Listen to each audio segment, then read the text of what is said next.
بسم اللہ الرحمن الرحیم۔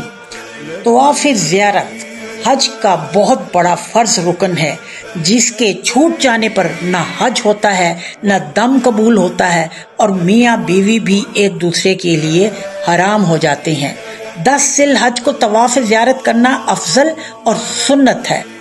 مینا میں بڑے شیطان کو 7 کنکریاں ماری، قربانی کی، سر منڈوایا، احرام کی پابندی ختم، عام کپڑے پہن کر طواف زیارت کے لیے فوراً مینا کی حدود سے نکل کر خانہ کعبہ پہنچے۔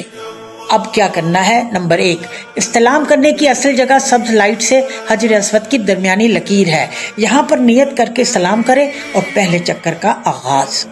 نمبر 2، عربی دعائیں نہیں آتی تو اپنی زبان میں ہی خوب گڑ گڑا کر دعائیں مانگے۔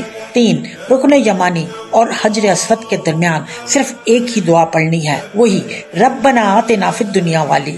4، طواف کے دوران بات کرنی، کھانا پینا، حتیم میں سے گزرنا، موبائل کا استعمال کرنا، تھک کر بیٹھ جانا منع ہے۔ خانہ کعبہ کی طرف نہ سینہ کرنا ہے نہ پیٹھ۔ 5، مقام ابراہیم کے سامنے 2 رکعت واجب الطواف ادا کر کے خوب دعائیں مانگے۔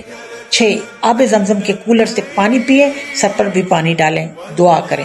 7، حج تمتع والے یعنی عرب کے علاوہ دوسرے ممالک سے آنے والے اب صحیح کریں، صفا مروہ پر دعائیں مانگیں۔ 8، صحیح مکمل کر کے سیدھا مینا واپس جا کر ایام تشریق کے 11 اور 12 ذی الحج کی راتیں وہیں گزاریں اور 2 دن رمی بھی کریں۔ حج مکمل ہوا۔